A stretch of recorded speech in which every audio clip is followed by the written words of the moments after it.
Hey, welcome to Seduction Tech.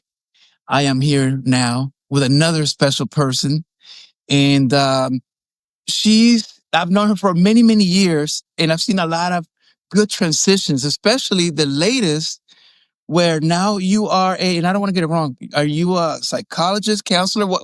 Tell us tell us your name. Well, I'll tell you the name, Ana Maria Grisales. Uh-huh. But I don't want to get your title wrong because I know there's psychologists, there's psychiatrists, there's counselors, there's marriage people.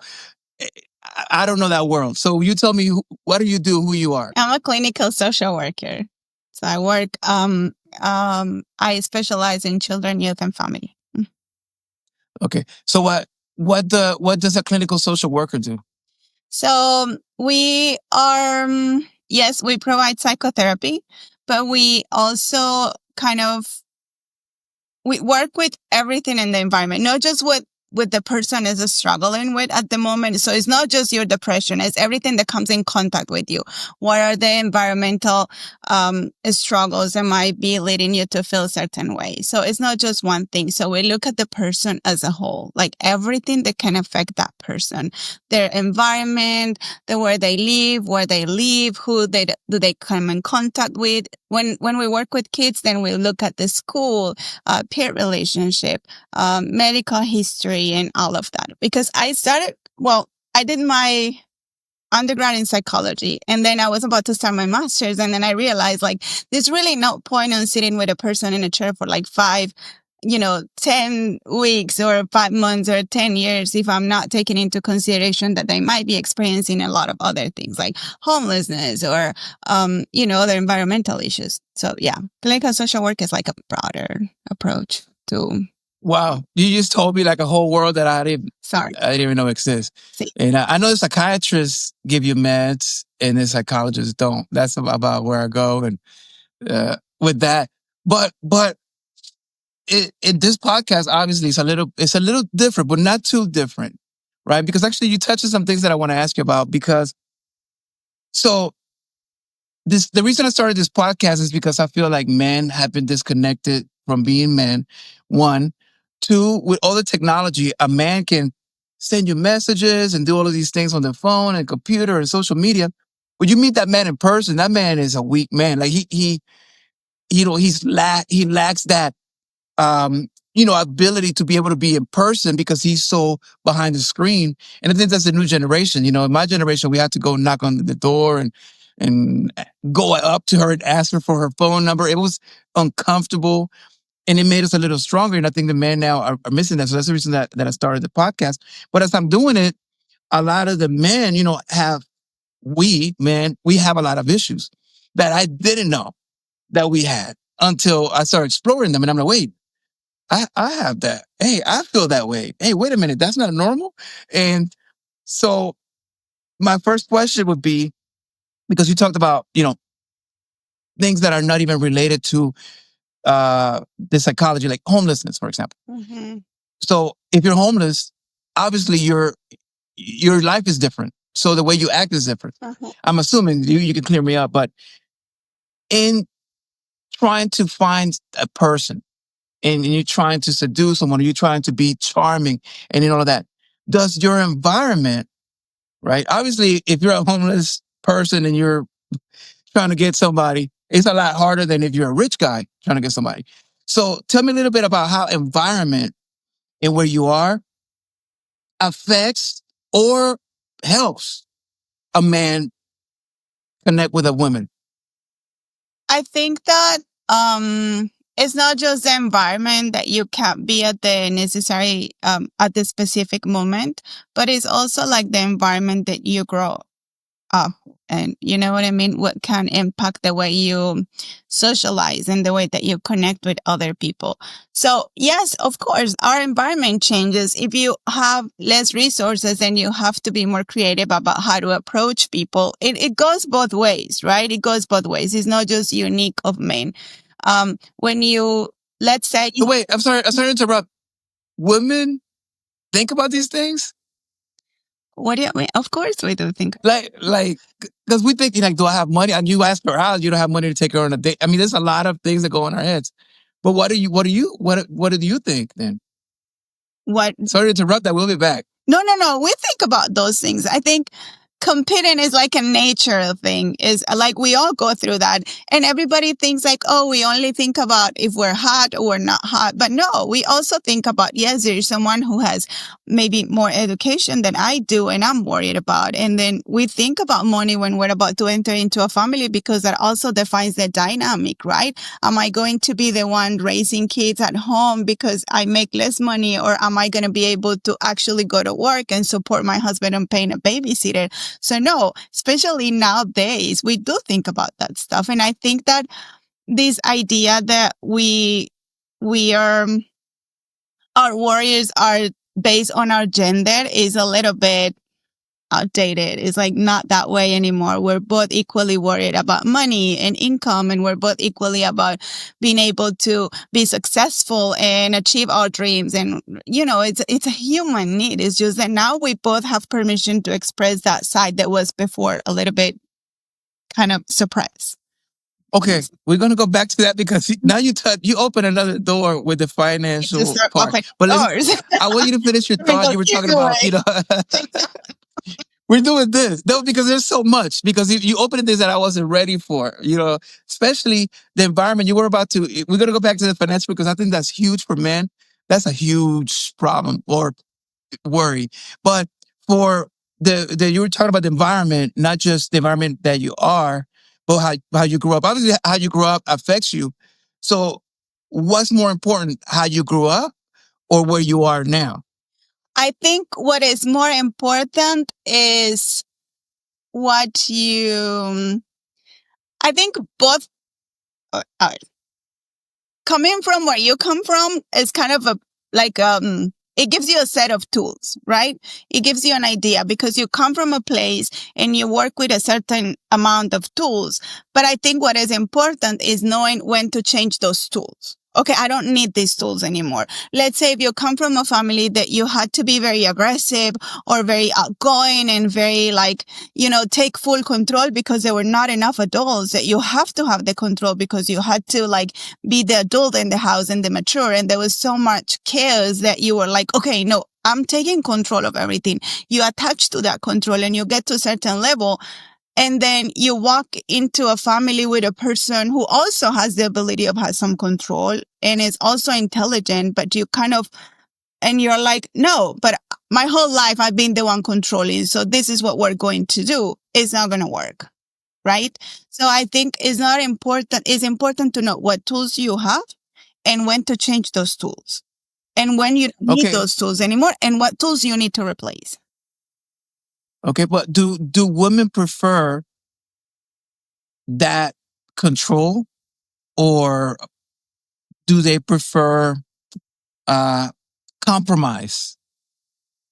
It's so hard to generalize, right? Because everybody has different needs and everybody has different wounds also. And remember that what makes us pick our partners is not always our needs. Sometimes it's our wound.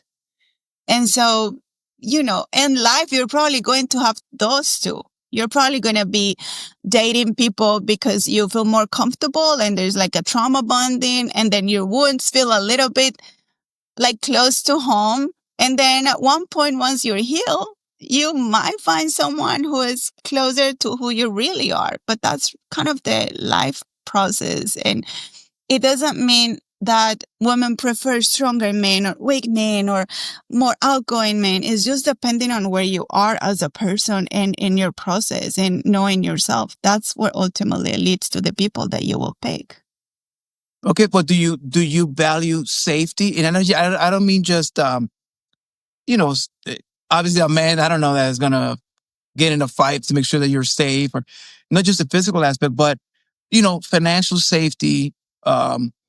Just feeling like, hey, I have someone that I can count on. I know this person is, if he doesn't have it, he'll find a way. Is that a value, or it doesn't matter? I think it's good. Yeah, of course. I think financial safety is important for everyone, right? Knowing that is mostly like knowing that if you have kids and your kid gets sick, you're going to be able to kind of take your kid to the doctor. And yes, financial safety, isn't that like a human goal? Is something that we all wanted to have, right? But to what price? To what price, right? For some women are like, okay, if this financial safety comes with a man who screams and is not giving me emotional safety, then I don't want this financial safety. I'd rather just be, not too safe when it comes to finances. So like everything is more like, okay, why do you want to pay for what do you want to have? What is your priority? And it's different for everybody. Okay, so if a man is trying to find someone or date, and what would be the thing that he should work? And obviously, he should work on all of it, but what is the priority? Should he work on his financial stability, his emotional stability? Because it sounds like you said that you will not be with someone who makes you emotionally unsafe. Mm-hmm. You'll sacrifice the financial stability for emotional safety. And I'm wondering if that is more important, if emotional safety is more important than the financial safety. I mean, now we're working, right?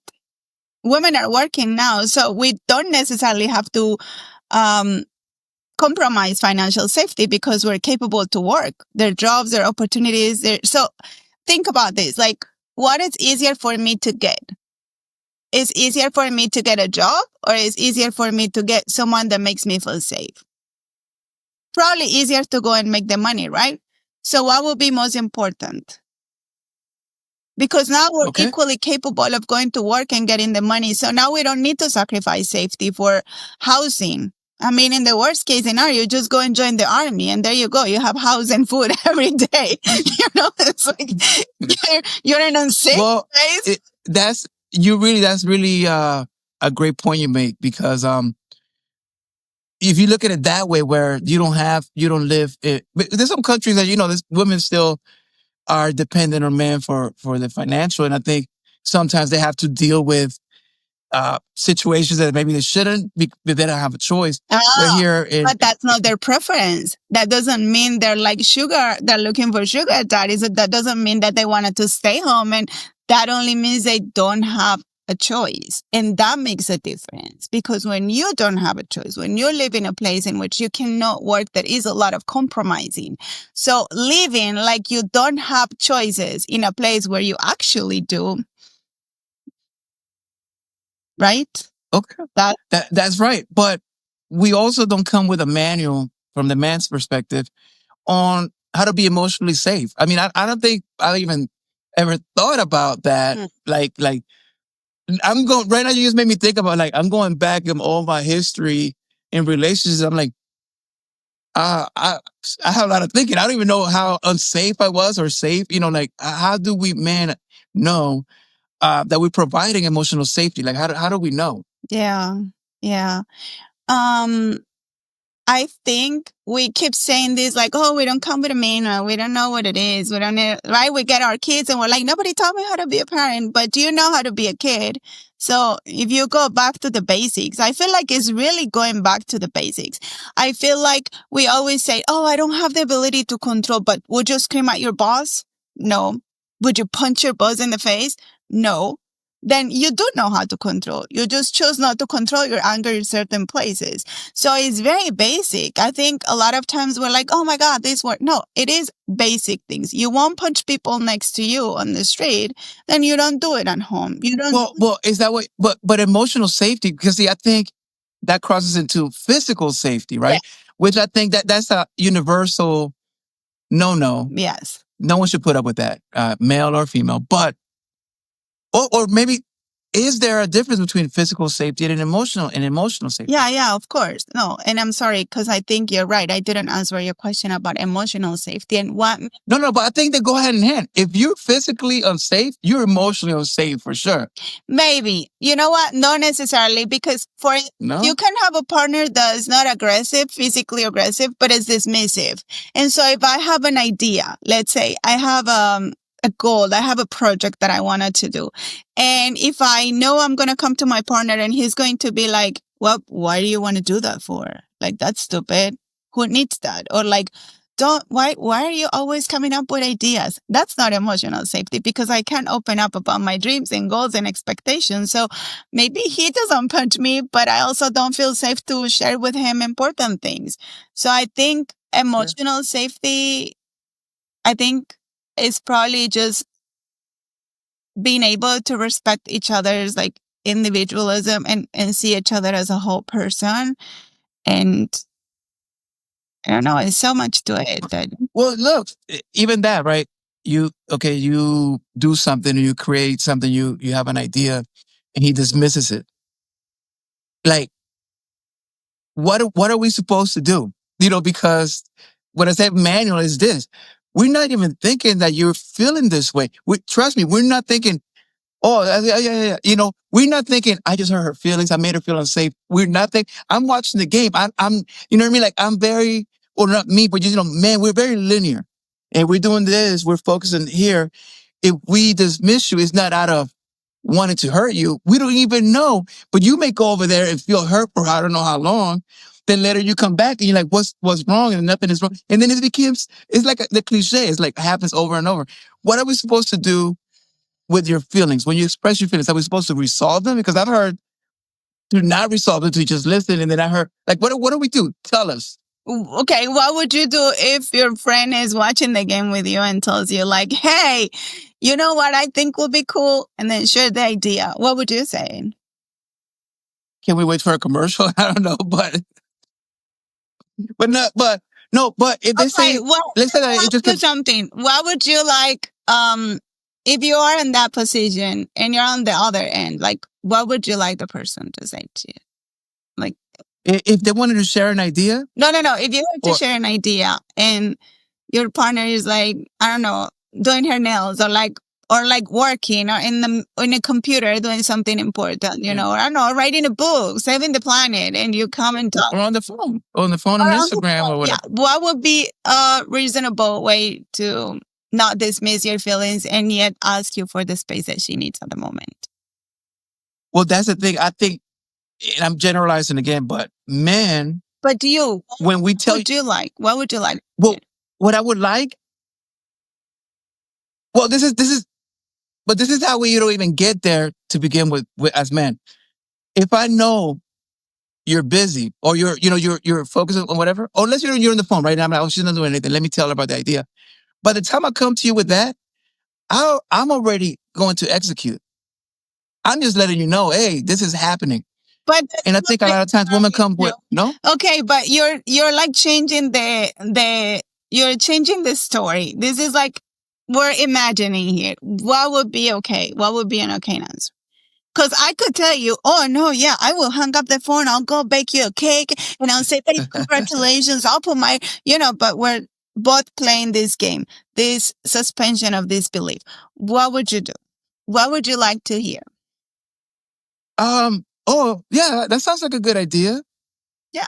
Right? Like, just an acknowledgement, right? Like, but if she goes back to the phone, like if in your head, if you're thinking, oh, this is oh man, it's genius, and you want to hear that, like I want her to say, oh my God, you're a genius, oh bow down, and I go there and she's like, oh yeah, it's a good idea, and goes back to his phone, then I am going to feel dismissed because my expectation was praise or whatever I was looking for, and I didn't get that. And I think, but I don't think, man, that by the time that we go to our partner or a woman with an idea or something, I don't think it's an idea. I think it's the beginnings of an execution. And I think women sometimes, you may have an idea, but it's not necessarily that you're going to stop, you're going to quit your job and tomorrow go on that. You're just expressing something that maybe you just want to have a conversation about, whatever it is. And we men, if you're not going to do that, if you're telling me, yeah, I want to, what would be cool? Like, start a dog washing business. And then, yeah, that is cool. Yeah. You go back to the game. Like, we don't expect you to do it. Right. But so there's women just want to talk about it. It's like, well, man, we like to talk about things that you actually going to do. Like, oh, I'm thinking I'm quitting my job and starting a dog. Now you got our attention. Like, wait, what are you going to do? What? But if it's just an idea, and I think women, the expectation is for us to go, stop, drop everything, listen attentively, support, and then go back to, and I don't know, am I making it up? No, Q. What I think is, one, maybe you could be maybe generalizing, but also you're describing kind of a child behavior, like a girl child behavior. And I don't think when you talk about like a grown up woman, that's the case. I don't think we're like, tell me I'm a genius, tell me I'm a genius, tell me I'm a genius. I have this idea, I have this idea, I have this idea. I want to make a woman stand, I'm a woman stand. And you're like watching the game. I don't think that's what we're I think we as adults do. We come with things that we talk about. And yes, we don't necessarily do, just like a lot of things you guys don't do, but those are like everyday thoughts that come to our mind and we talk about it and we're like, but they're fine to have these thoughts. But if you come from work and you're telling me about how this girl like spilled your coffee on purpose and she hates you and she's telling the manager, and you tell me the story, I'll listen, but like, what am I supposed to do? Right? Like what? Like, want me to go beat her up? I don't know. And I say, as men, we don't know what to do with the information you give us a lot of times. Yeah. Okay. So let me tell you something. You're watching, what is it? Mean Girls too much, but also, no,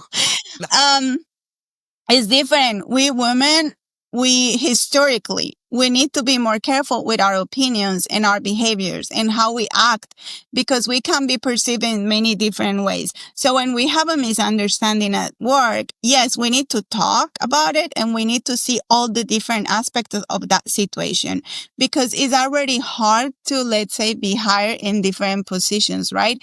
It's already expected that we're going to be dramatic and it's already expected that we're going to be sensitive and it's already expected that we don't have a female president yet, right? So a lot of behaviors are expected.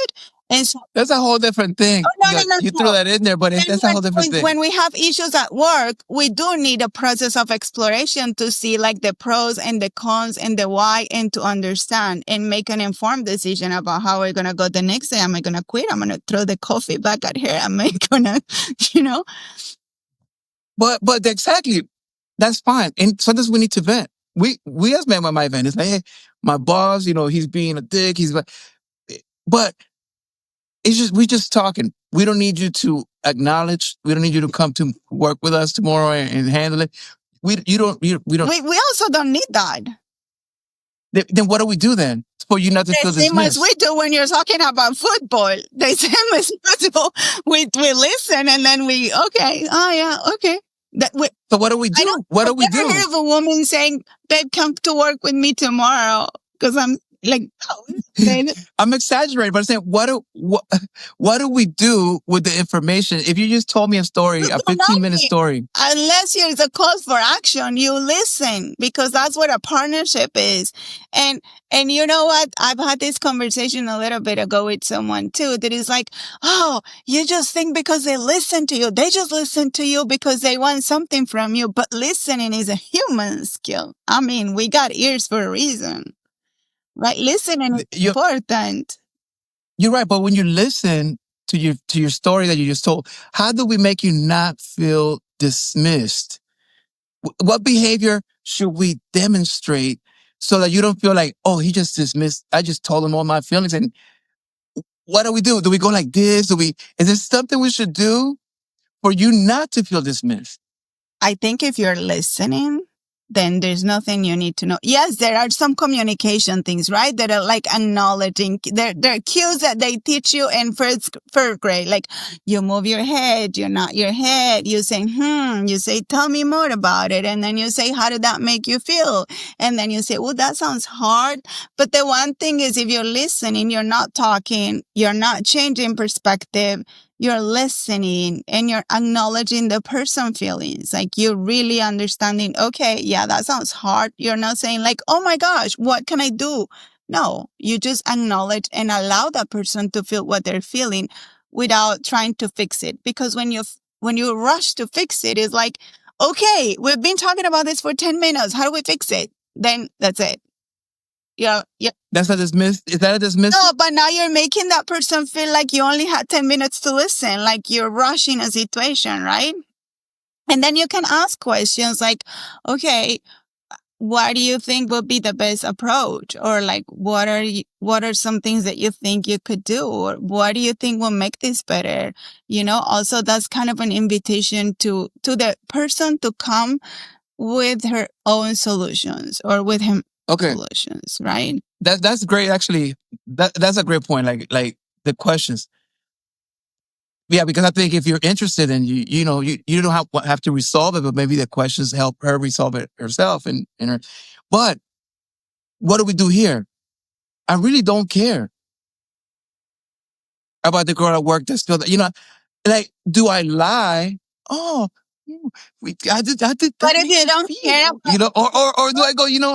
If you don't care about what happened to that person, why are you even there? No.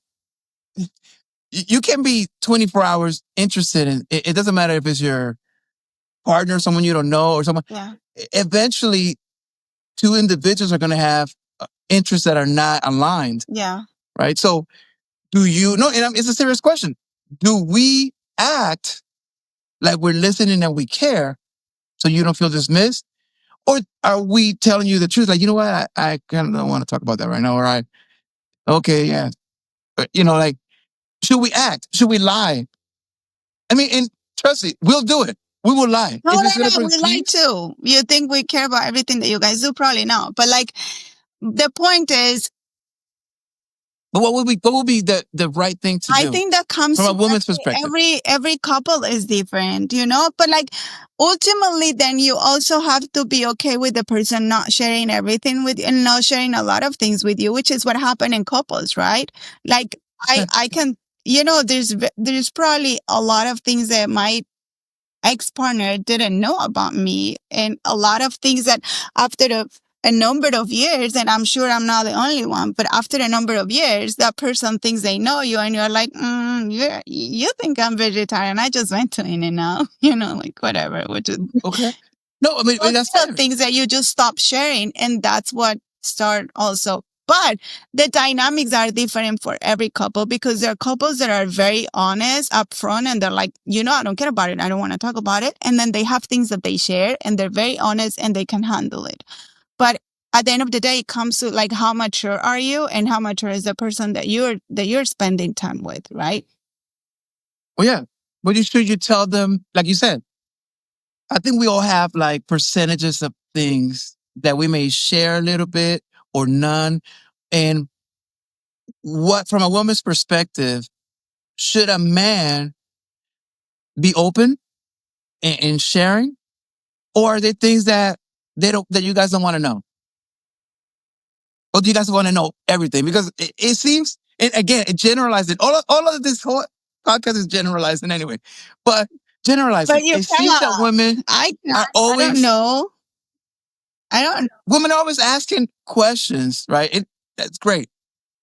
But you said that whatever, and then, 5 years ago, I told you I went. Yeah, but you didn't tell me that, and with men, well, I don't know, maybe some insecure men are going to probe this that way as well. But if we don't know, we don't know. Now, if we find out, it's different.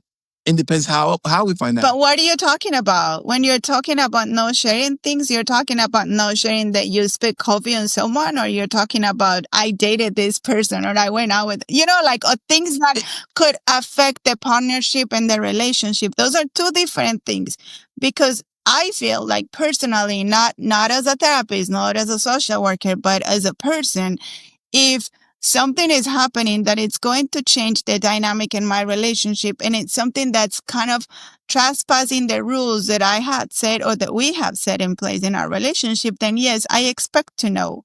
If I'm going to be affected in some way, if I need to make changes, if I need to act on something, then yes, I need to know. I want to know, because my life is here, right? We're a partnership at the end of the day. Then yes, I should know. And the other person should know if I make any decision like finance, finances or like dating somebody else. If we're not an open relationship, then yeah, seeing somebody else, and I should know. I expect to know those things because they have a direct effect on me and the relationship and my future and everything that I'm invested in.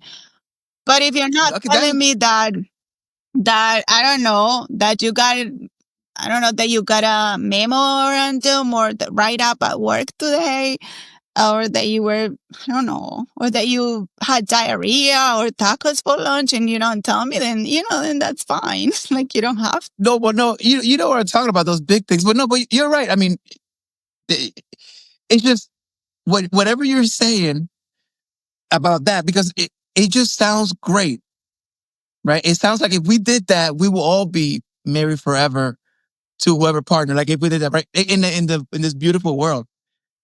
The reality is that when you meet someone, you really don't know if this is the person. So you obviously don't go on the first date and go, oh yeah, let's start. I was 7 and this happened. And, you go, so information gets trickled down slowly, sometimes years for that information to get to you. And man, we're not thinking that deep, right? We're not thinking, oh, I should probably tell you that I used to date your best friend. Like we're not. You shouldn't say that. You shouldn't probably say that. No. See, well, maybe that's a bad example. But no, we're not thinking of things that are gonna affect you if we don't need to, even if they would. Why do we do this? That if you have to ask that question, maybe it's worth sharing.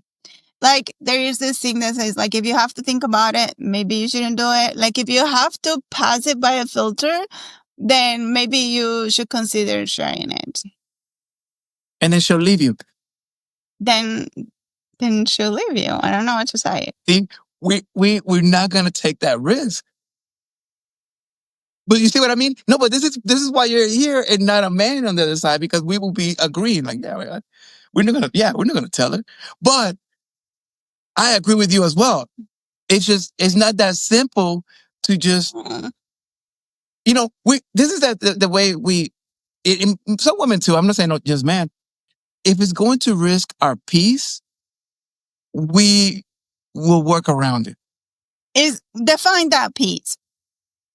Define that peace, because I struggle with this. I struggle with men trying to avoid conflict to have peace, and then being in hell, having to hide the phone, hide the computer, hide the passwords. Don't let the woman come to work. Don't let two friends get too close to her because they're going to share some information. And then, I don't know the concept of peace, right? Like, what is peace for you? Because to me, I'd rather have a conversation and then go to bed, and don't have to think twice about my phone or someone leaving me or having to tell another lie to cover the first one. So it's like, what you need to also understand, what is peace for you? Well, peace, I think, is universally where you're not worried. Yeah, you're right. Exactly. Not hiding stuff and things like that. But you can compromise your peace. In Spanish, no hagas algo bueno que parezca malo, right? Don't do something good that looks suspiciously bad. But so we live in that realm of, if I tell her, even it doesn't even have to be like cheating or bad things. It could be something that she's gonna be upset if she knew. Or, you went to the casino and I don't know, blew a lot of money. Maybe she'll find out, but maybe she won't. So we'll take that risk. But also, like, I'm going back to, it's like a very childhood behavior, because, like, why can you handle your partner being mad over something that is not the base, or like, like, why do you have to hide so your partner doesn't get mad? Like, can you handle your partner being uncomfortable with something?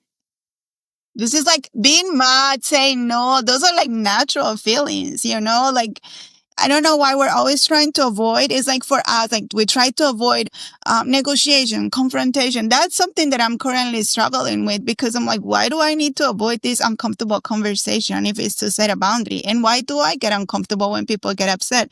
They have the right to be upset, but to hide things to avoid that, it's kind of a very childhood approach. It's a very way. I can't argue with it because you're right. But also, the divorce rate and all the bad relationships out there are because of these boundaries that we try to force. Back when, whenever, I don't know when America was great or whatever, but back then, you know, you didn't have all this. You was like, hey, women, come here. You could also And give marry me a kiss. your And sister. you got married, had 12 kids, and live, you live life. And they marry you, 75 years. And now it's like, you cross a boundary. I want a divorce. I told you I don't like the refrigerator open. Like, I don't, like, I'm exaggerating again, but it's kind of like, please talk me out of it. I think these boundaries are ruining relationships. There shouldn't be boundaries. It should be like, I like it or I don't like it. I don't like it that you do that. I'm okay with that. Don't do that again. Okay, I'll put up with that. And that's a relationship. It shouldn't be like overthinking. He said whatever. That was very like a passive aggressive kind of statement. I should probably let him know that, no, I need you to tell me that I'm wrong or right. Am I right or wrong? I'm not going to tell you. I don't know. That means I'm super wrong. That's it. How is your approach working? Well, it's peaceful. How are your relationships right now with this approach? Well, I don't have that approach. I'm just saying, like that's. Let me think about that. Look, this is what works. You got to keep a percentage of things. Don't tell me what works if you don't have a big sample of don't tell me that something works if you don't tell me I've tried this with 10,000 couples and this is what they come up with. I know, but couples in Arabia or in another culture, right? Those boundaries are not going to work. You know what I mean? It's so. How do you know? Social. It's so environmental. It's so, we make it up here in Mexico, Colombia. Couples have their own way of being couples. So it's not good or bad. It's just more just expectation. Like, oh, the woman cooks and she stays home. So be careful because I'm from Colombia. I grew up there. That's why I mentioned Colombia. Obviously, how it works in Colombia. That's why I mentioned. Not anymore, for sure. In Colombia, somos un matriarcado. So it's the matriarch. So we women, we work as much as men and we have a worth as much as men. And it's like a specific, different people have different rules, different approach. It's really, really hard to generalize and it's not a good thing to do because at the end of the day, we are all a world, right? I'm a different world. You're a different world. And then we come in agreement and we all change in our relationships too. I can tell you, when we walk into a relationship, we change, we evolve. Our parents do, our partners do too. So you're not the same person that with your ex-partner, right? You're not the same person when you started dating her than after 2 years and after the first child. And she was not the same person. And that's what we don't understand, right? That we change throughout the relationship, our needs, our wants, our desires, and our goals. And we have to constantly be renegotiating the rules and, okay, what's comfortable for you now? What is comfortable for me now is not what was comfortable for me 5 years ago. And I'm sure tomorrow and next year is going to be very different. So for people that are married for so many years, they probably went through a lot of transitions, but it was different. It's different for everybody, but I don't think that this is a gender issue. I think this is an individual. I think this has to do with expectations, what we want, and we're willing to pay for the relationship that we wanted to have. So what's the point then? If we're going to change, if you meet someone that you like, and then later they become someone that you don't like, is it worth you changing, or what do you do in that case? If we're constantly changing, right, individually, as you mentioned, and I absolutely agree with what you're saying, but not thinking about it is well, then what's the point of the relationship? If you meet them and they're going to change and you're going to change and you might change that way, or is there a point that you kind of change this way?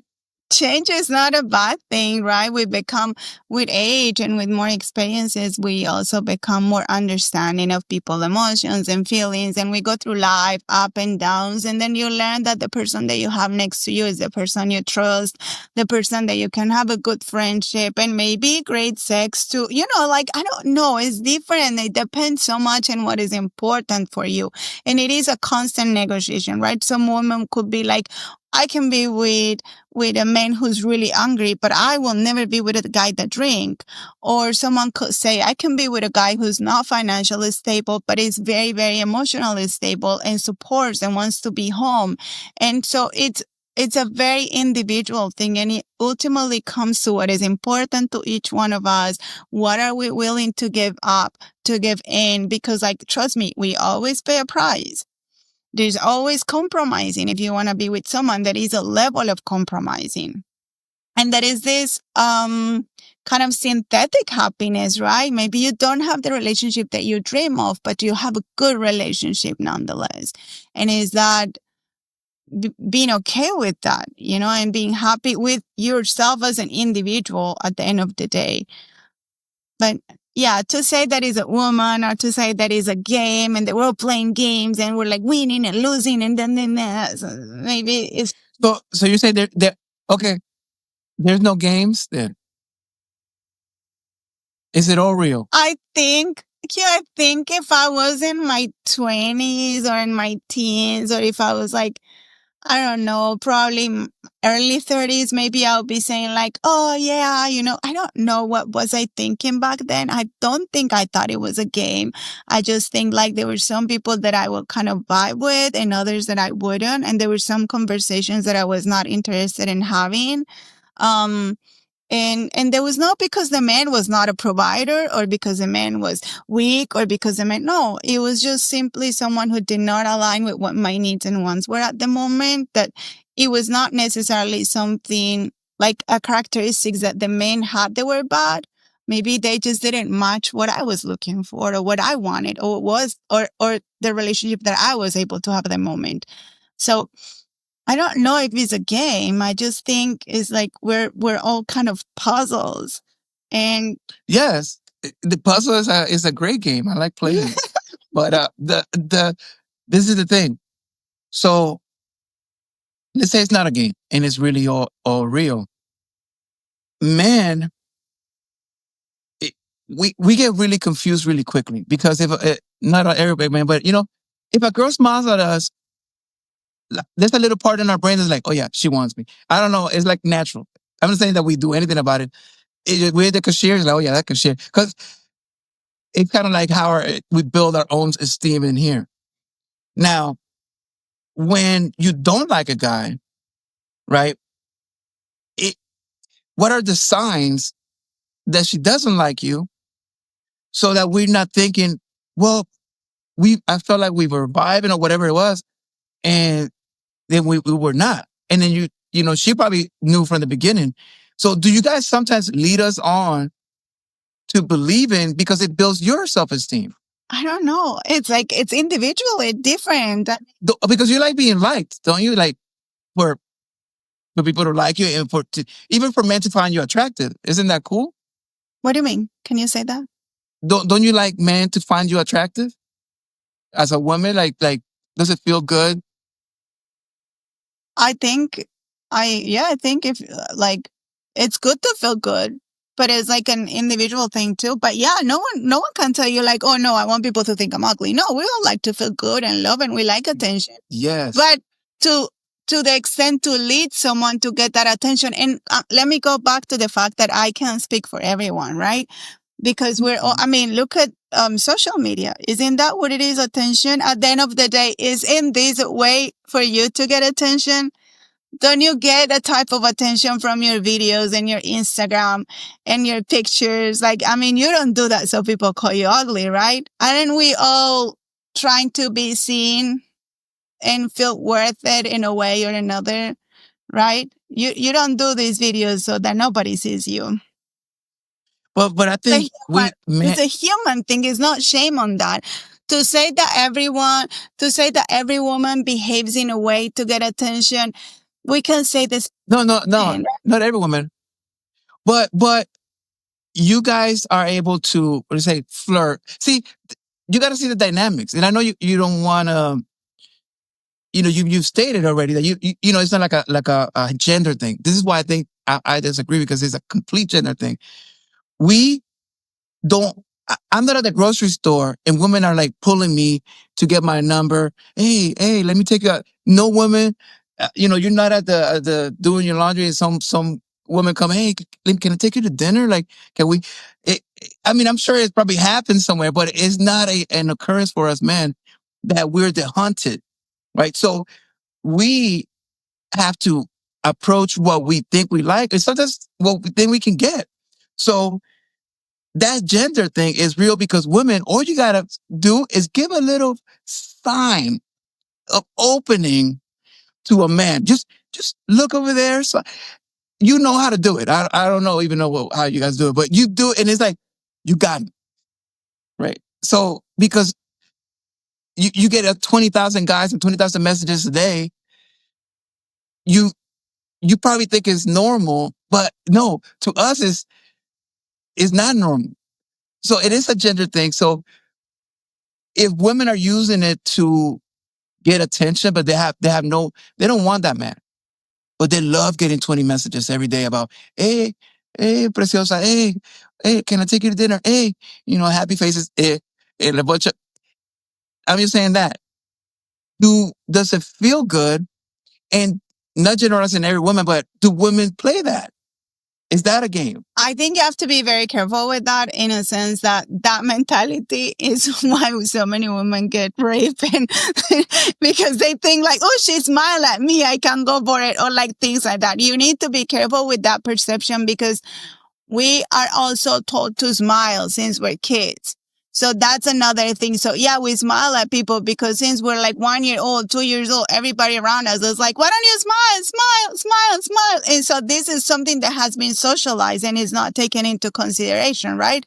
The fact that women, we, as growing up, we're told you gotta be nice, you can be mean, you have to be nice, you need to smile, you need to be pleasant, you need to be kind, you need to be nice, you need to help, you need to stop.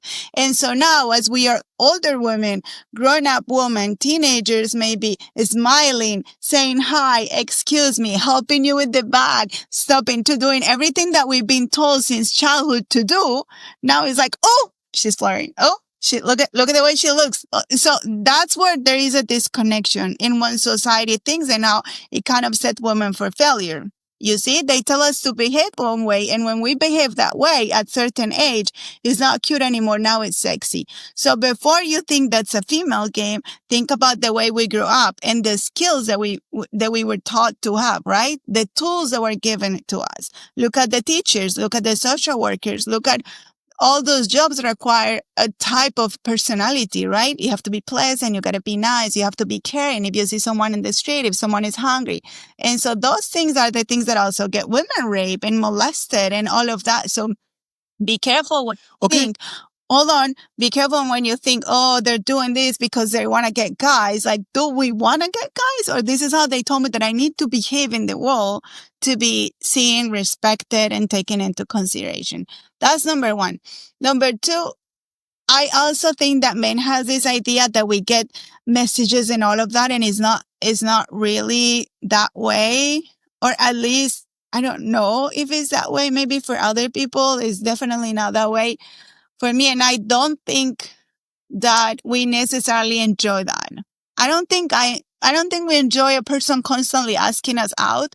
But I think that if you're curious about, does this person really likes me? I think you'll have a better shot if you just approach that person and ask her, hey, are you interested in me? Or am I, misreading the signs? And when that person tells you, I'm not, then that's where you stop. Because then there is this other thing like, oh, she's playing hard to get. And so you're like, tell me, do you like me? Do you like me? And then the person comes and tell you, look, I think you're great, but I don't want to be with you. And they're like, oh, she's playing hard to get. See, she doesn't want me to know. And it's like, okay, everything is on your face. You're not getting it. If you call 20 times, 5 times, 3 times, that person is not answering. She's not playing hard to get. You don't want to get it, but she's clearly sending you a message. No message is a message. right? If someone is not getting back to you, that's a message. She doesn't have to text you back and say, look, do not call me anymore. I think she's been pretty clear. That's deep. That's very deep. And thank you for bringing that point of, because I don't really know, but I've seen it where the awareness, it's a spectrum. There's some guys that a girl will smile and they really will think they're not there. They're like, dude, she don't, but there's also a gray area. There's a spectrum. There's that crazy guy that, thinks that. And in the gray area, we got to put in, well, if you are interested in a man, then how is that man supposed to know? How do we know? You ask. Well, that be some seduction, right? Why? I think being hot, oh my, that's hot. It sounds like a business transaction. No, it's not a business transaction. And you're not asking, do you like me from 1 to 5? No, but how much you like me? Mark, yes and no. But you can ask, do you like me? Okay, you do? Okay, now I'll flirt. No. I think you start flirting and then you get age. At this point in life, right, with adults here, right? I think it's very normal to approach the other person in a way like, hey, look, I'm interested in maybe getting to know you better, and this could potentially lead to something. Like, are you open to, get to know each other or no? How many guys has that worked with you? Like, have guys ever said that? What you just said to you? Guys say that to me. Oh my God, I'm out of the game since forever, but no. No, but really, has it ever worked where you just in the bus stop and then some guy's like, hey, I was thinking we should get. If a guy want to get to know you at the bus, I'll be like, how do you know you want to get to know me? Thank you for proving what I'm saying. Oh, you're talking about like this like street kind of thing, like at that. Well, everything. Okay, no. Anytime. Anytime. We're talking about like we work together, like there is like. Well, there's got to be a vibe. Most guys are not gonna approach you if they know, if they don't, you got to feel that. Oh, I think she might like me. I've been standing at the stop and then someone talked to me and they say, what's up? And I said, hi. That's your answer right there. Okay. You don't need to ask any further. That's it. And like, you need to know if someone look at you and say, hi, I don't know, there is something, then you can potentially ask like, hey, can I get your phone number? Would you like to get to know it? Okay. That's what I'm saying. You don't say, not right now, then you walk away. You don't say, why not? Are you sure? But why are you being like that? You got a man in your life? You could have. No, that's a no. You walk away. Okay. Why not? But even before that part, what's the trigger? What is the cue? Give us guys a clue. How do we know? I don't know. We're in the DMV. There's a girl over there. She's cute. We already know she's cute. We're obvious. We're looking. What's the cue for us to go, oh, I think she might like me too. And then go to the approach. And then you go, hey, maybe not or whatever. But what's that cue for that we don't think she smiled? I'm running over there.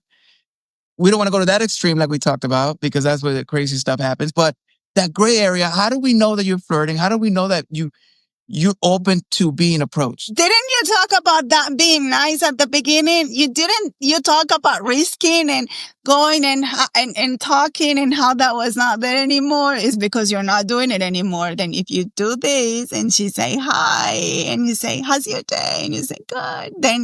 Then you know. But if you say hi and she look at her phone, that's your answer too. Like, no. She's like, okay, we hitting something really good here because I think this is really good. That's why I love, because your perspective is from that side, right? And I'm on this side, and I'm trying to tell, other men, be like, hey, this is what we need to do. Hey, so this is great. Look, if you,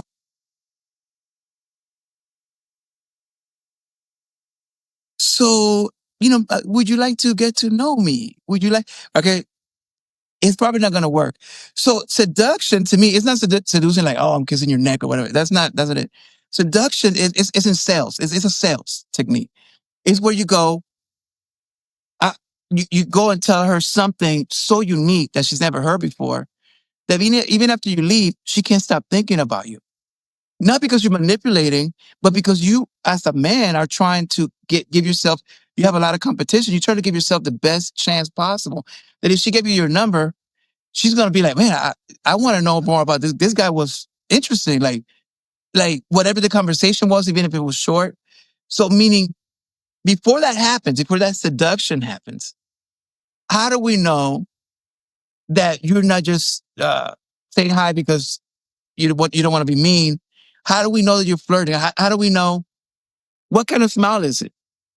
Q, when you talk about that being like a salesperson, I feel like you're trying to find the key to open many different doors. And I don't know how that's going to work out. I don't think there is anything that a man can say that a woman will not hear, like haven't heard already. You know, I don't think there's anything that a man could say that a woman would be like, oh my God, I've never heard that before. I really There is. That's where the seduction is. In the fact that I never heard that before. I have a friend, let me tell a story that uh he met his wife. She was at a Denny's or something like this late night after the club, and she's eating with her friends. And he went and literally went to the table and put his finger on her coffee. Sorry. Bless you, bless you. Thank you. He literally went to the table, put his finger in her coffee, and said, "Hey, this is cold. Waiter, can she get another coffee?" Right? Totally insane. She was hooked after that. Like, who are like you are like so crazy. Like, like that's his approach. I'm not saying that everybody should do that. I'm saying Hold on, because let me ask you something. She was at a club. She was out. She was. no. This is like at the Denny's. Yeah. I mean, she was going. She was probably already like mentally there, right? It's like when you said, if I said I'm gonna go buy a black dress, I don't tell anybody I'm going to go buy a black dress. And then someone sees me on the street and they're like, hey, I'm selling black dresses and I'll buy one. It's not that she was a good salesperson. I was already looking for a black dress. So 50% of the work was done. You know, Yeah. I was mentally already like I was like, I'm open to meet someone, but that's not the case when you're at the bus stop or when you're at lunch or when you're, so I mean, for something like that to happen that easy and with such an interesting. That was just an example, a different example. And it won't fit every woman because, like, someone put a finger on my coffee. I'll tell them to put it away. What? Then you would have never married him. That's what I mean.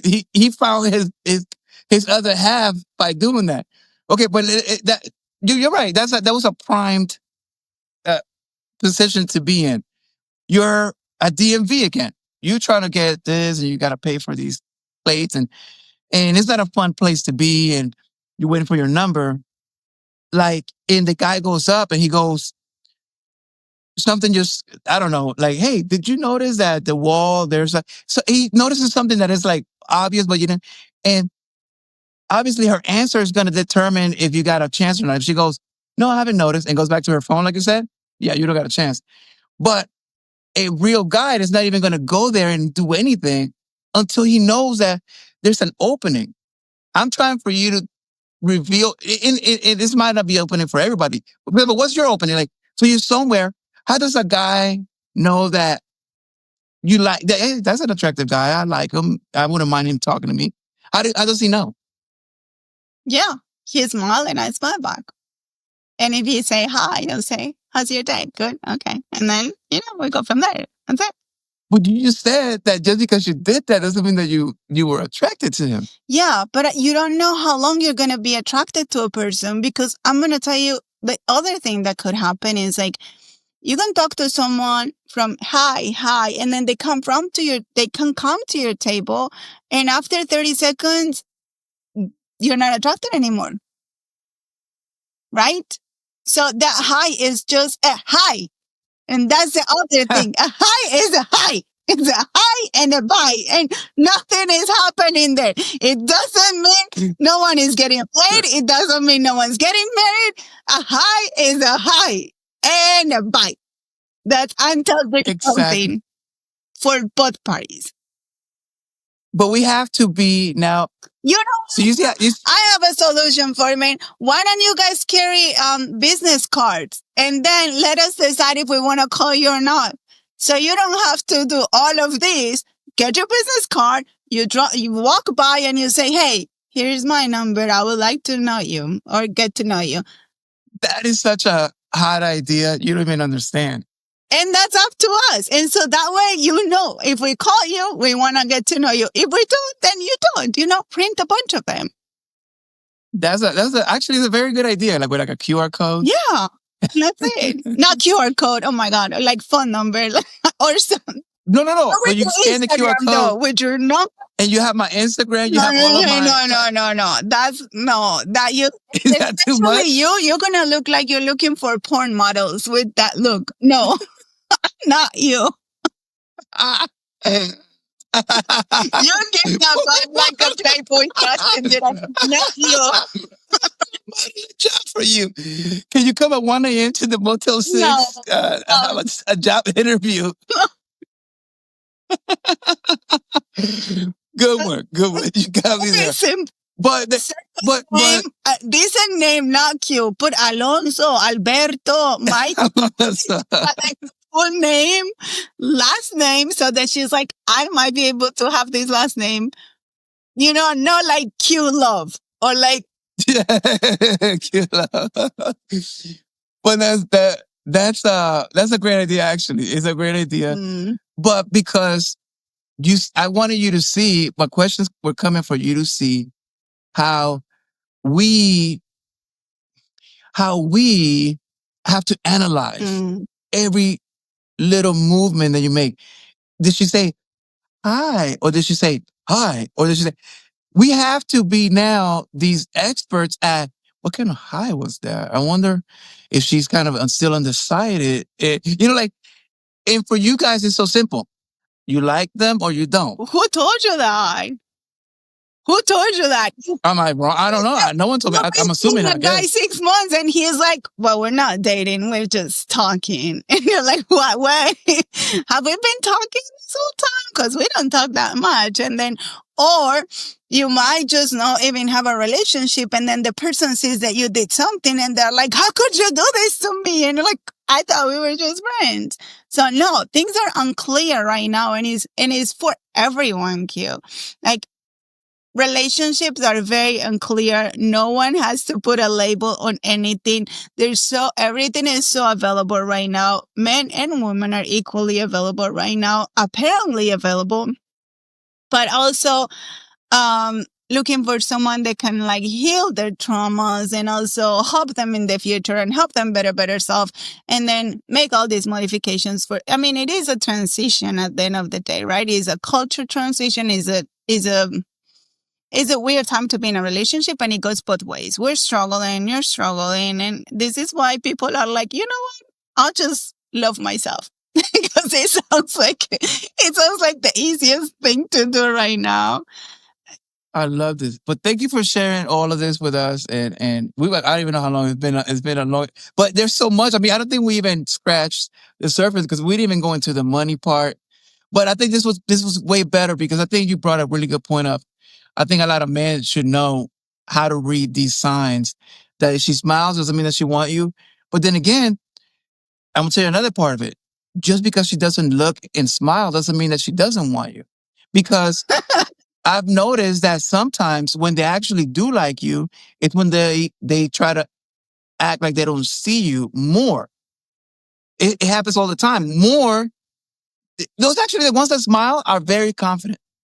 Most are going to act like they don't even see you, but as a man, you feel a certain thing, right? So if you're bold enough, you still go up to her, and I disagree that you go, hi, I would like to get to know you. Let's get to know. I think you got to go with slowly, in the conversation. Because what's your pickup line?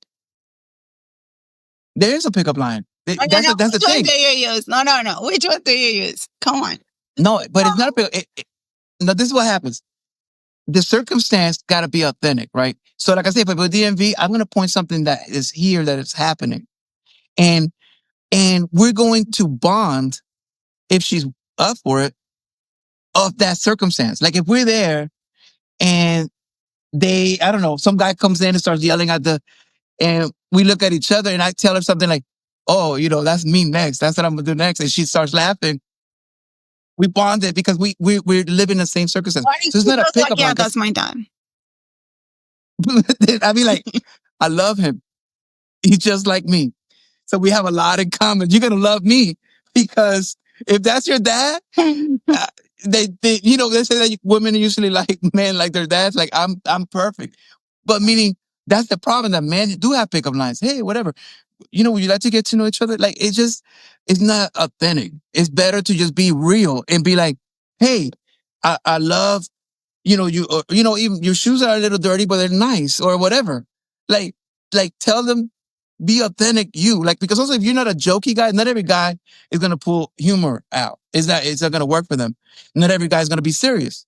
I'm a just jokey kind of guy. So I'm going to hit you with something that I'm comfortable with, that I know that's where I rule. Now, this other guy, his thing is, he's 6'5" and, that's his thing. He don't need to tell you a joke because he already know but you got to be authentic and you got to hit it. Now, is there a pickup line that has worked on you? No. What has worked for the man that have conquered you? How? What worked? That's what we want to know. We want the inside information. I think the man that I could say, okay, what was it? I feel like he believed in me at one point, and he was different than everybody else. Wait, that sounded wrong, but yes. No. He saw me maybe like in a very dark place, in a very dark time, and very, I would say, in a way, lost, right? And like I was used to, like, a lot of people in my family not saying anything because I was like, oh, this is a crazy one. And like I kind of left my house like when I was 12, and then I was like this person that nobody, the people were like, this is a waste. She's a waste of time, a waste of money. I was not a good student. I was like, like pretty, bad. Nobody liked me. Nobody wanted, it was like my mom, poor thing. She really, really struggled with me. And then this guy, and then I moved here, right? And then I was trying really, really hard to prove myself, and in a very dark place. And this person was like, you know what? I trust you.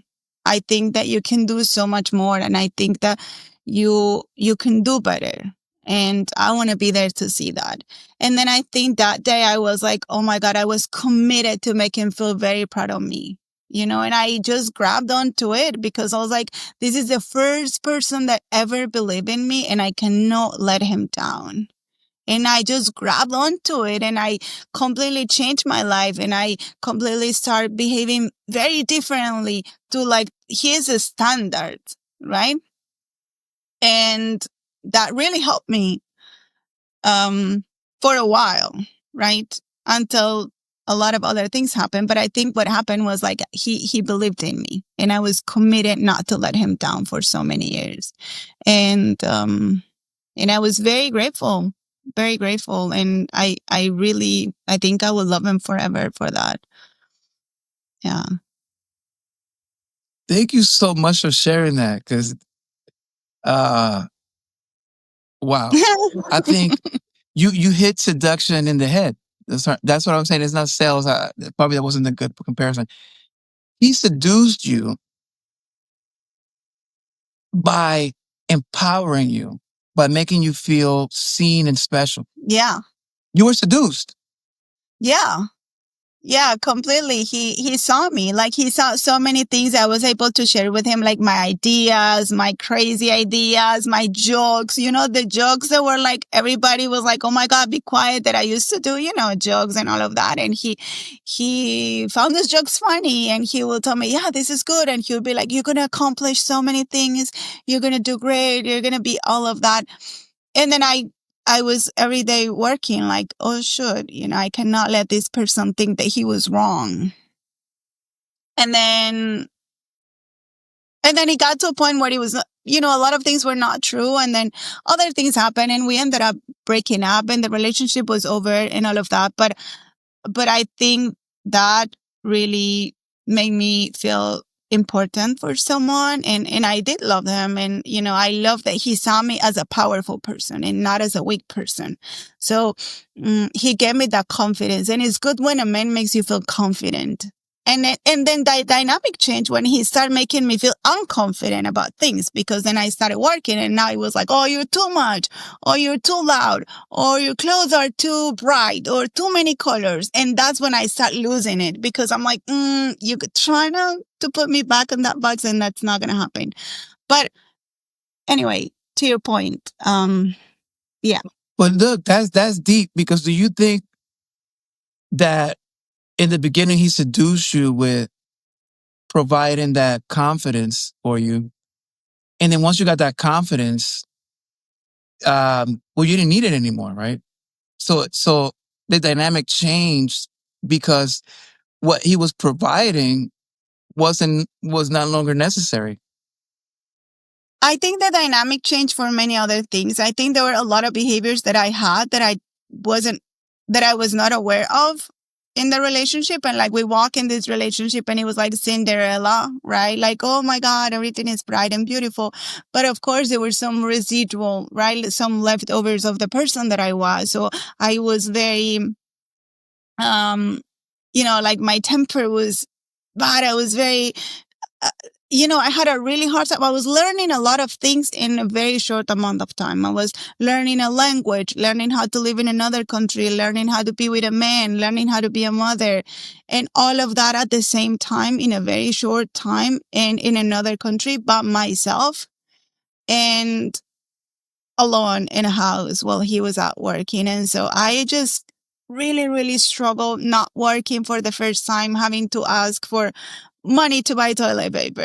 There's no meat, there's no milk, when I was like the food provider back home and being the one working and doing everything, to suddenly move into a house where I was more like a princess, kind of sitting there and doing things that I never knew how to do. And so that dynamic changed, and then realizing that I was not going to have time or support to do all those great things because I was at home taking care of a kid and dogs and a house. And he could, meanwhile, keep his life, which I'm not complaining, But anyway, that's another podcast. No, but it's deep. But no, but you can't touch on that, and because I think that even though it's very uniquely painful for you, I don't think you're alone on that, and I also don't think that's not a gender issue, because I think looking at it from his perspective or whatever, like that, when if what he was providing is something you stop needing, there is going to be a change. And I'm not saying that that's what happened, but sometimes that's the beginning of the end, when you no longer need what this person seduced you with. The magic is gone. That you lose the seduction. You lose what attracted you. That attraction starts becoming, now actually, like when you have two magnets and you put them the other way, it's just repelling. Do you believe that maybe that happens a lot in those relationships? Because I think we see it from that end too. We're providing and we're giving and we're there. We're supportive. Then when that person no longer needs that, then problems start, because now you don't feel appreciated for giving her everything that she first was what attracted her to you. And then you're like, you still giving that, and they don't want it anymore because they already got what they needed. Now they're in another level and they want to do something else. And then us as men is like, wait, but this is what you this is what became. I became this machine that gives you this, and now you don't even want this. Is that a possibility? That's the beginning of the end of the relationship. I think we change, and I think he had different needs, and I had different needs, and I think that for the person he wanted to be, for the level and the status that he wanted to have, he needed a different person, which he eventually get, you know, but he eventually met that person that matched that life and his status and um kind of perfection that he needed and wanted, and he felt entitled to. And that's great. He worked really hard, and he deserved to have a partner that he felt proud of. I think that was the main thing.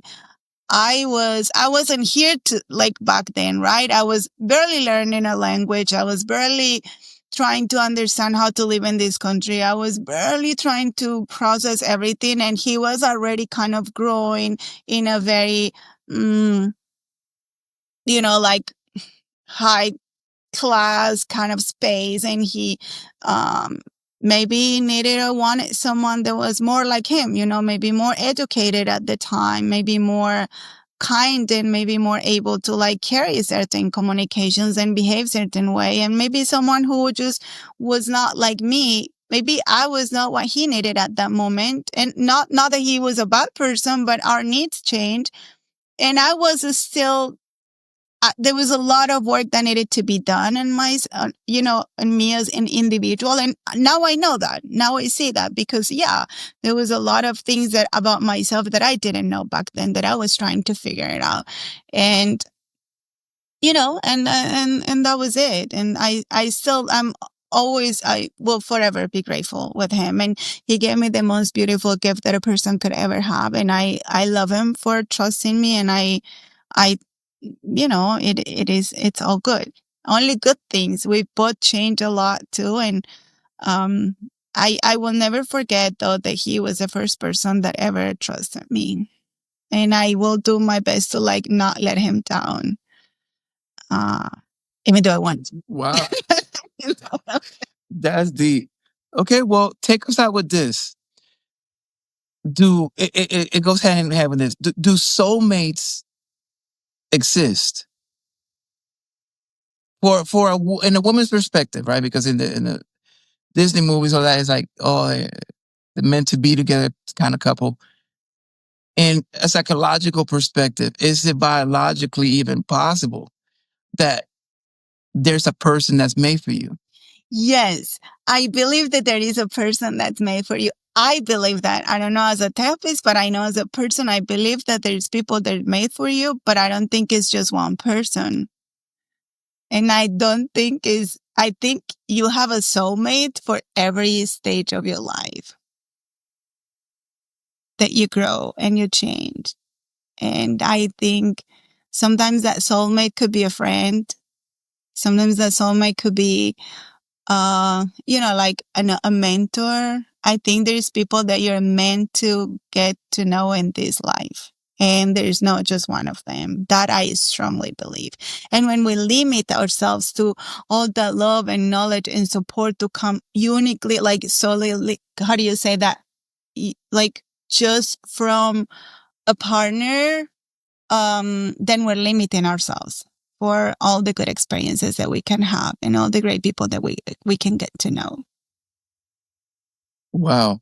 Well, then that's why you're suggesting that men just continue looking for that soulmate every day, and you find one today and then get one next week. That's what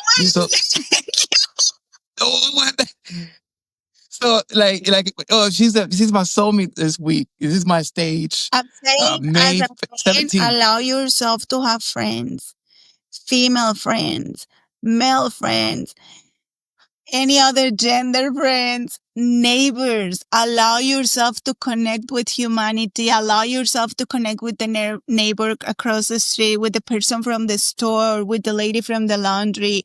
Allow yourself to be friends with a girl. Don't miss that. Don't miss talking to a woman until like 4 a.m, drinking a beer and just talking without having the need or the effort to have some type of control or relationship with that person. That's what I'm saying. Like, allow yourself to be friends with your teacher, with your professor, with the guy from the car, like allow yourself to connect, to interact, because like knowledge and information and love, and we're all a source. Everyone is a Yeah. source. So are we biological beings or spiritual beings? We're both. Because biology is about procreation, right? Is it? I don't know. I don't pass biology. Well, it's the human evolution. You attract a mate, you procreate, and then your kids have kids, and the world continues for millions and millions of years. That's biology. That's just like, we can't hide that. Spiritual is the belief that we're more than that. That there's a reason why the biology exists.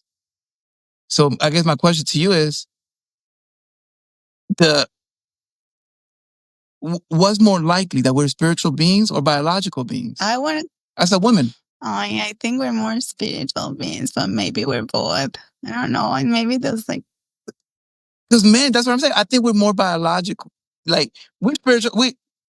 Again, generalizing again, just to finish it up, right? The men, even though we can't connect spiritually, and there's some men that evolve a little bit more than others in that regard, we're very biological. When we meet most men, when they meet a woman, they're not thinking, I wonder if she's my soulmate and we're gonna connect and have talks and be friends. We're not. Most men are not thinking that way. Most men are thinking, I like her. She's hot, right? In a biological way. Do women look at us men that way? Like, oh yeah, I do him. Or do you guys go, maybe he's my soulmate. Maybe he's my spiritual partner. How does it work over there in your mind? it's both, just like you guys. And it depends where that person is at that specific moment, like mentally and emotionally.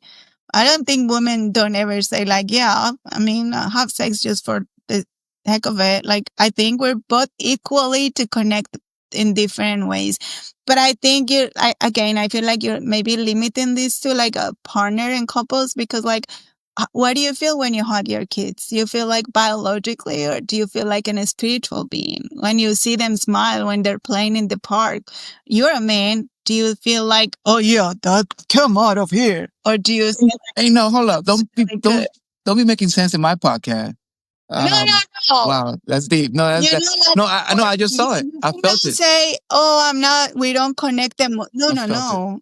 You do. What do you feel when you look at your kid when they're asleep, or when they look at you? Do you feel like, yeah, I did this? Or you don't, right? That's me. Yes. Yeah, No, high five. no. You look at and You got me there. That's deep. You use spirituality for me right now. That's spiritual for yeah. sure. So yeah, you have the Thank you so it much. I just mean, shows like we're just conditioned to limit those experiences and those moments to specific people and times and places. But is there? Is there when you go see your mom? Is there when you go to your old town? Is there when you walk the streets that you used to walk and you feel like you came home, right? And it feels like you can finally breathe. So is there? wow. So, lastly, give us a piece of advice. Something that will live on after we're gone, and in 100 years, someone watches this video. What's a piece of advice that you can give us man? One, just one, but that will change us for the better and make us become better for you. Drink water.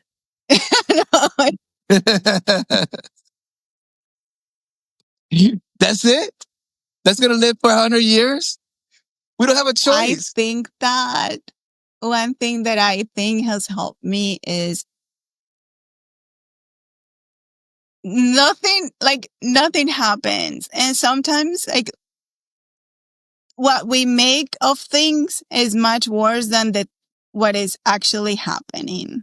So like be wise with those fights that you have.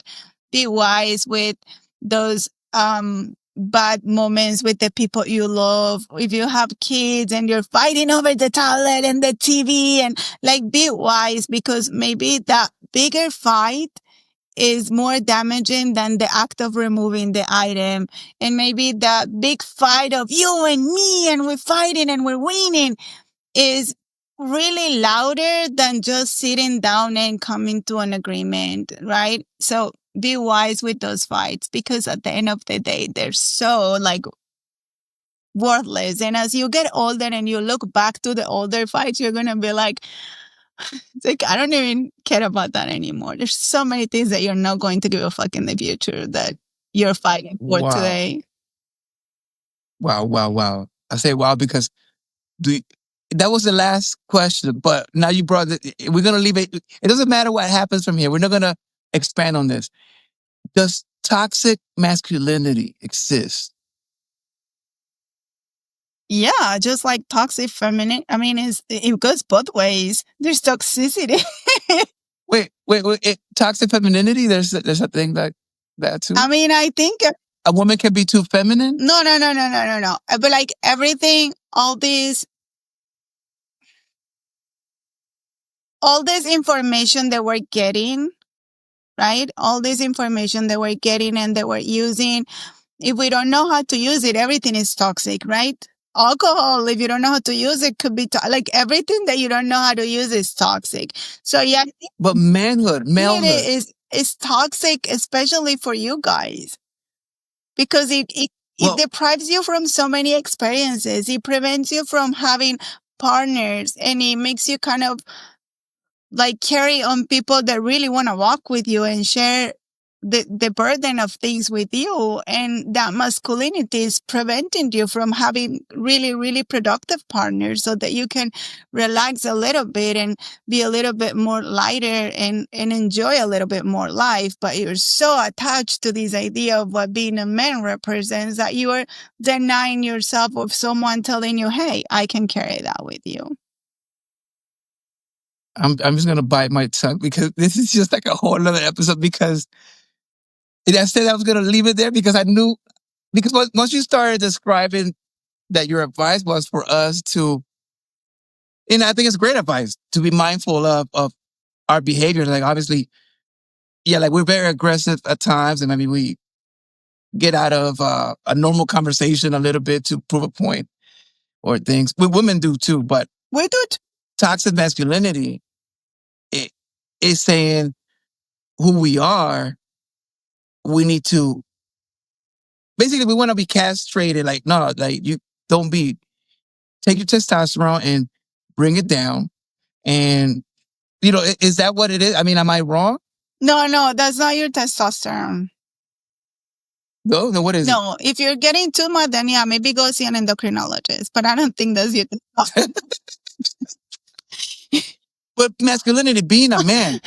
No, being a man, like boys is like when when you grew up as a boy, it was like you climb trees and you climb rocks and you go over there and you run. And I was like, no, that's not the way to behave. You gotta, and because the girls probably, when I went to school like a million years ago, the girls go over there playing with dolls and they were calmed down and stuff like but that. no Like, one is criticizing men because they climb trees. No one is saying they shouldn't climb trees or drink beer or play soccer. We're not, that's not what we're saying. We're not criticizing men. We're not asking for anything. We're just asking for equality.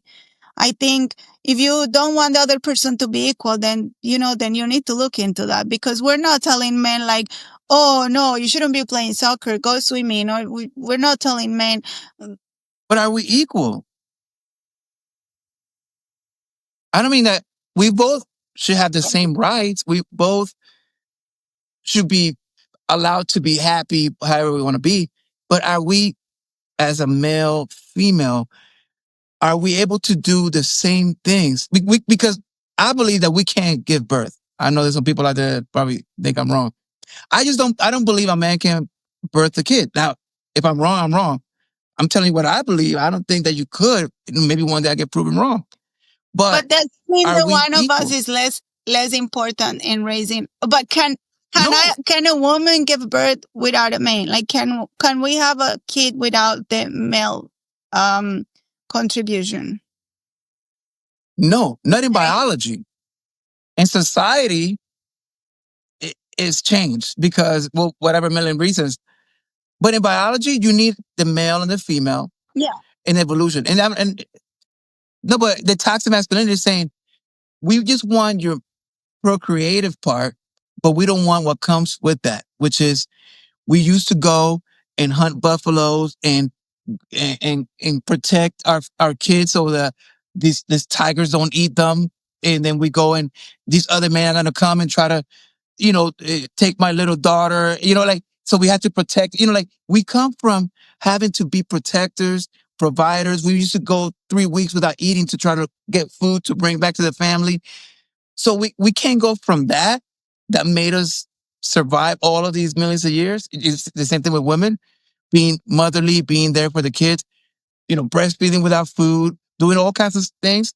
And I don't think that we can say that now we're going to now be equally. Now, I'm not talking about at Why? work. We're not talking about Why can you go from that to this? Didn't you go to Uber Eats already? Or you're still hunting?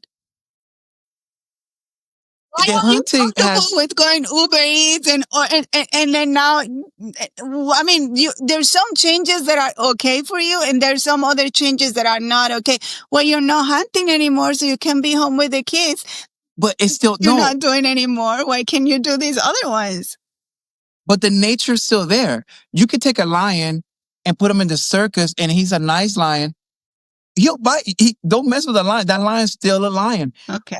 We can be civil. We can sit here. We can share ideas. We don't have to stab buffalo, but we still that lion. We still that man. We still have that same instinct that the caveman had in order to survive. We just have channeled it into other areas. But what's toxic masculinity to me, again, I'm sure if someone's going to correct me, they will. But to me, it's saying stop that nature, that what nature gave you naturally, stop it. What is that thing so what is it that, explain to me. Is anybody telling you not to go to work and not to provide? But it is not about just that. It's what comes with that comes with a little bit more of a temper than women in a different way, right? So we may not be like a woman, like maybe, expressing her feelings or whatever. And then maybe one day we just yell, hey, stop, right? Not out of, and that's a bad example of male masculinity aggression, but meaning, And you pick no, and he picked the king of the. He's like, we're closer to the monkey than the lion. Just I'm just putting it out there. but whatever. He's like, like we cannot, we we can't just stop be a man. There's some certain that comes with the wanting to provide. What are those things? Okay. What are those things that come with being a man that you think that this time is like taking away from you? What are some things that you're like, you can't take that away from me? For example, if because work is different, because work, it depends on the kind of work you do. Now, women can do whatever they want. They can go to war, right? Or I don't know what the policy is now, but meaning you can join the army. Before, it was just a man thing. That was, let's say, toxic. But now you're gonna have 4 guys, and these guys are like all they do is just train for special missions, and they're gonna go in another country. They have to retrieve this briefcase, and they might have to kill, and then they might have to do a lot of bad things. Basically, men, I think, are like, okay, that's toxic, but can you replace one of the men for equality purposes and put a woman there?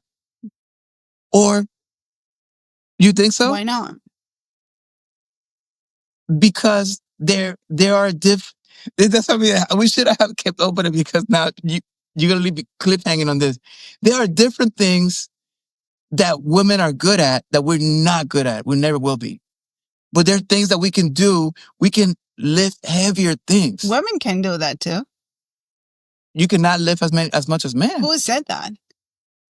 Get the strongest man and the strongest woman in the world together. She would not be able to lift whatever the strongest man in the world can lift. But she can carry some. Obviously, they're in the army too, right? Aren't they fighting? Aren't they like pilots and all of that? Like they're not. What is it the men are doing that women cannot do? Let's say that, like roofing, right? Women don't do that. Coal mining. Women do that. I know, but what do more women do it? Why don't more women do it? More, yeah. You do have that one woman that she'll do it. But why is it not 50-50 like we won the equality? Why not 50% of the co-workers women? There are a lot of single moms there out in the world. I don't know if you're aware of that, because we're taught to carry the kids and take care of the kids, and there's so many parents that go Not thought. You have to. Right?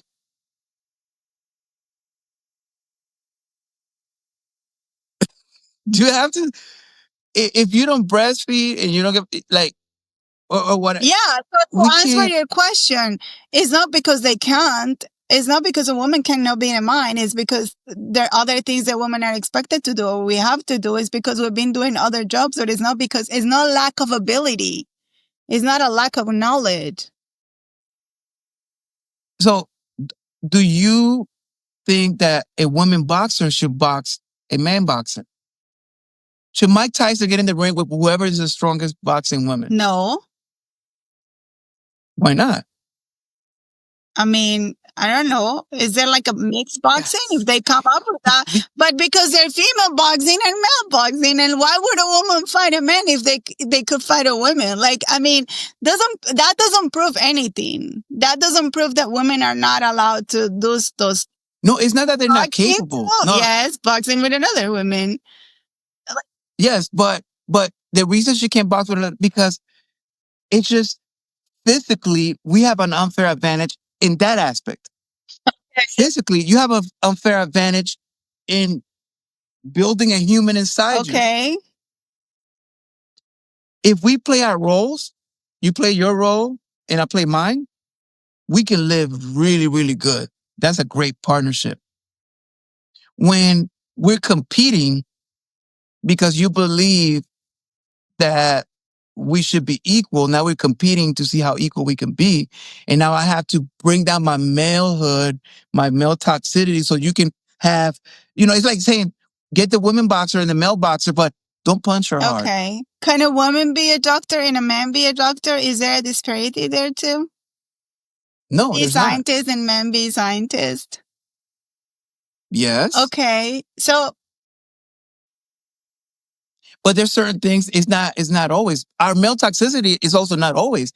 We're not, people are in court, they're lawyers or doctors, they're not being, hey, yeah, I'm a man. Like, they're not being men all like that, like they're trying to do. But it's like, oh, you can't, like, what's the thing that we're talking about? Oh, you can't open your legs as a man, like when you're sitting somewhere, because that's women's spacing or something. I don't know, like you're taking a women's space away. It's like we got to put, like, at some point we got to be in nature. We got to follow our nature. And being that male toxic. I think you're putting a lot of things together, and you're putting you're putting biology in the same box with public opinion and gender bias, and there's a lot of things there, and there are a lot of things that are true, there are a lot of things that are scientific, and there are a lot of things that people just repeat because they've been saying those things, and there are a lot of things also that don't have like a proof there, like a background. There are a lot of things that you cannot fight because we don't really know.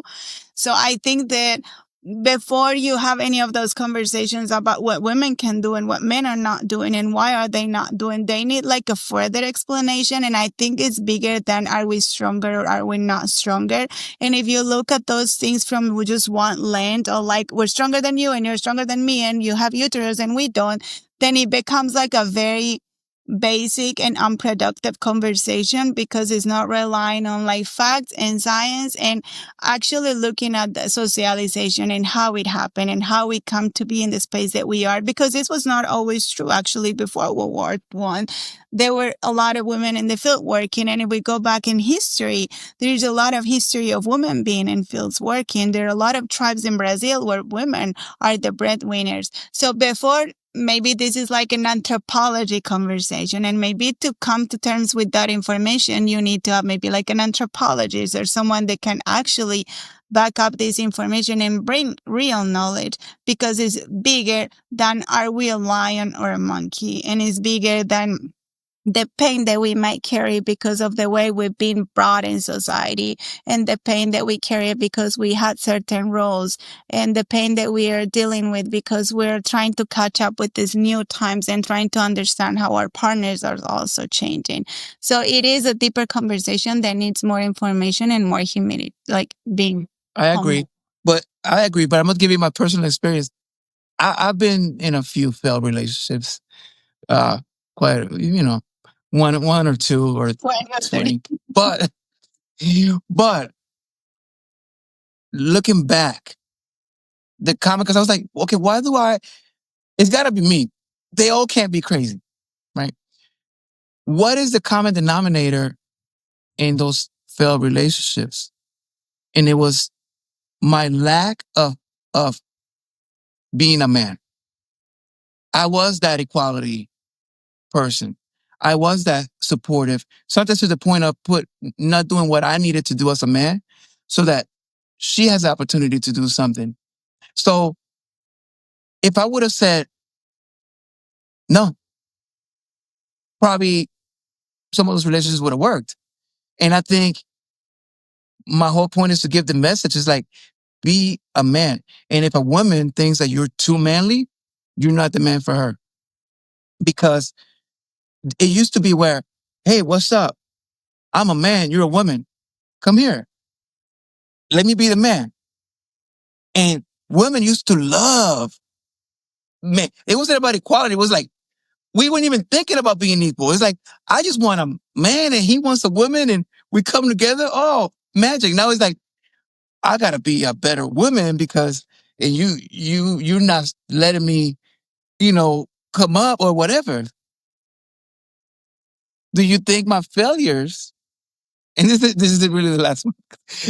I knew that it was going to open it and I was like, but do you think my admitted failures come from what I think that I've figured out? Because I'm giving you an assumption of what I think, looking at me, if I would have been a bigger man, a more manly man, where I'm not trying to, like balance like be supportive and like and then I end up not in a relationship, and then I end up with nothing. Now I got to build myself up from zero, and I've done that over and over again. It's like I give, and then end up with zero. Give, and then it's like I should have probably just been like, no, that's not what we're doing. This is what we're doing.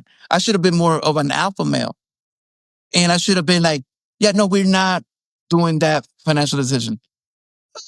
No, and I think that would have saved a lot of stuff rather than me trying to accommodate the one time that I don't want to. Now it becomes like, oh, what? You've done it all these years. You better keep doing this. Are my failures from that? I think, but I don't know.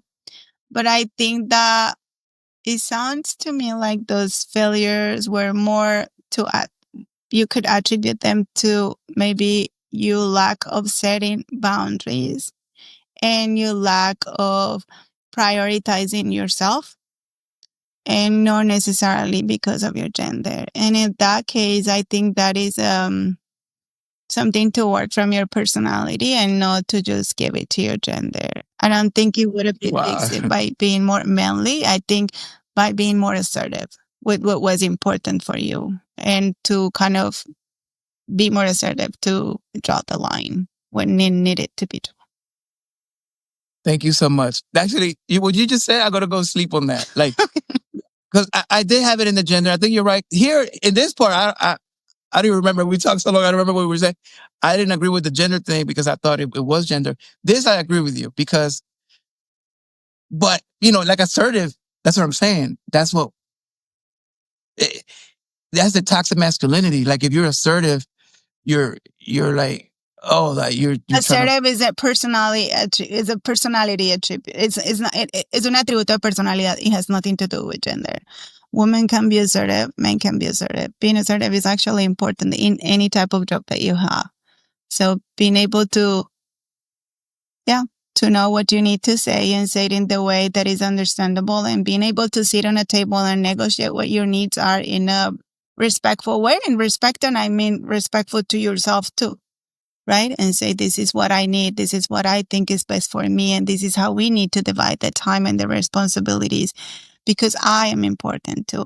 That has nothing to do with gender. And if you really, really want to be honest and look at it from another perspective, you want to see, because most likely this is something that you also struggle with in other aspects of your life. So maybe get out of the sentimental aspect and the relationship aspect and look at how is your relationship with your friends. And if you feel like you give too much, or you end up in unwanted situations because you don't set the line, or because you don't want to say no, or because you don't want to sound mean, or you end up maybe paying more because you don't want to ask for why is this for in the receipt, or if you end up with things in the car because you kind of avoid returning things because you don't want to go through that, then you might need some work there when it comes to boundaries and assertiveness.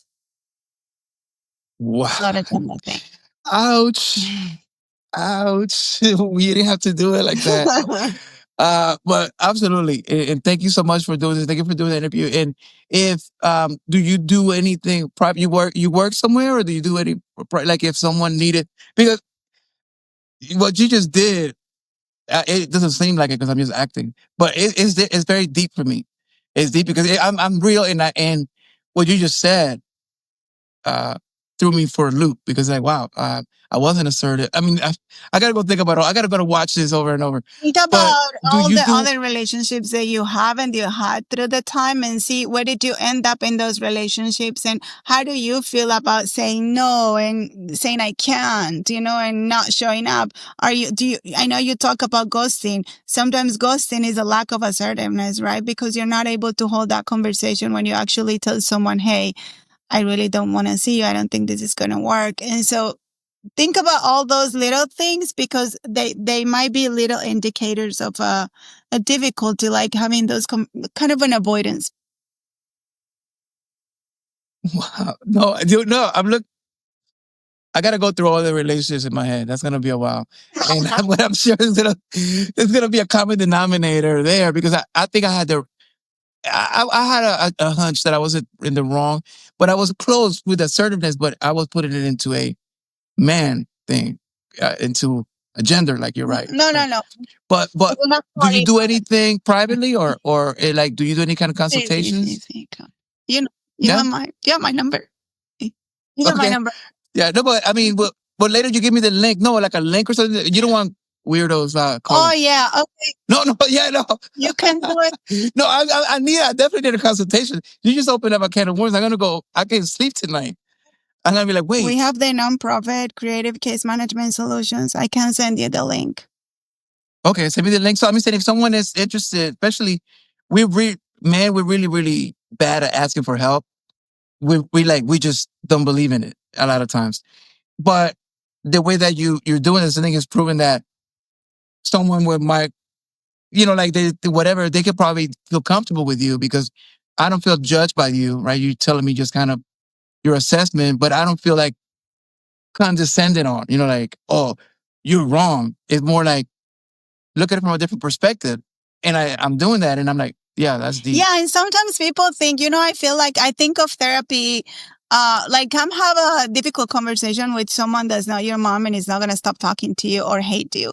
They come bring those points, really talk about what you think, and listen to the other part. Like, I wish we all could do that with friends and family. And when it comes to politics and all of that, because we need that, right? We need to bring every information to the table and then kind of dissect it together with the other part. Because if we just do it with the ones that agree with us, and there's no point, there's no growth. So I think sessions and therapy is not just like, oh, I'm going to go and be a better person. It's like, no, I'm going to talk about these hard things and kind of open it up with someone that's not going to judge me and is going to give me another perspective without an agenda. And that's, at the end of the day, language. Language is important in talking about things.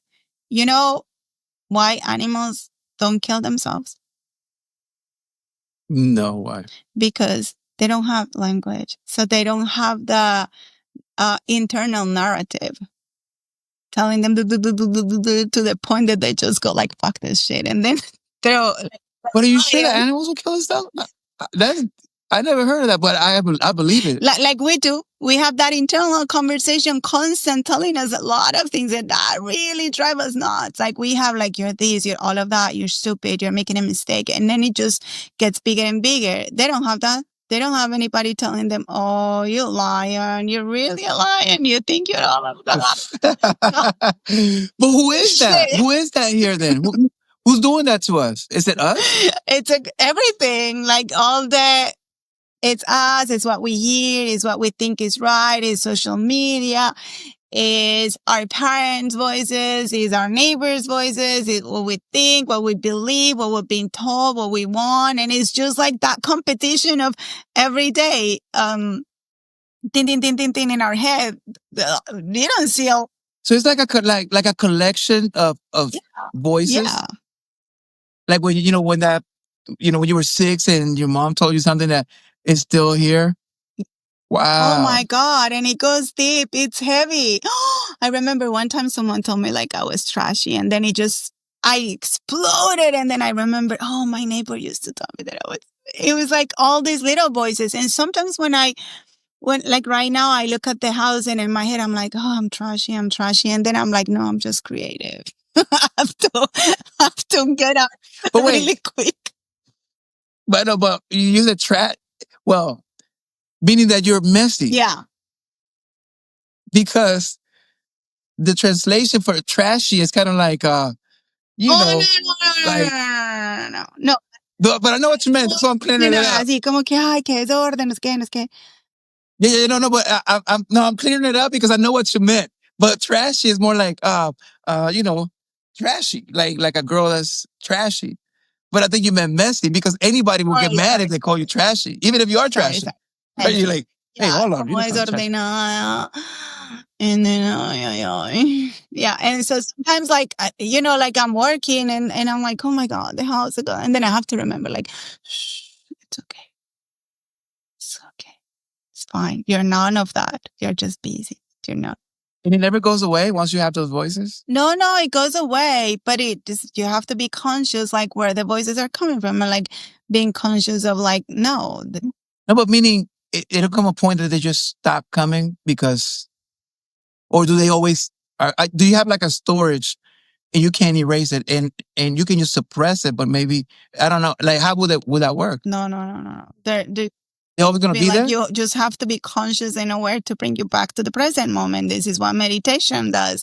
This is what being mindful is, right? Being back to like bring your attention to where your feet are. Just like kind of ground yourself. That's what we say. So they not those, monkey mind is telling you where to go, what to think, and how to feel. But anyway, that was a fun fact. We gotta go. It's been 2 hours. You just brought out some meditation. So thank you so much for doing this. And I'll put the link here so anybody that's watching to be able to contact her. And like if you want to book a session, I guess contact you directly. And if you're a man and you like this style of talk, you need this. It's I feel so good now. Like I feel like, oh, I feel like I got to go think about something in a good way. I'm like unlocking things in my brain, especially that boxes of voices. I have a lot of those bad ones. So thank you so much. Thank you so much. Thank you for having me.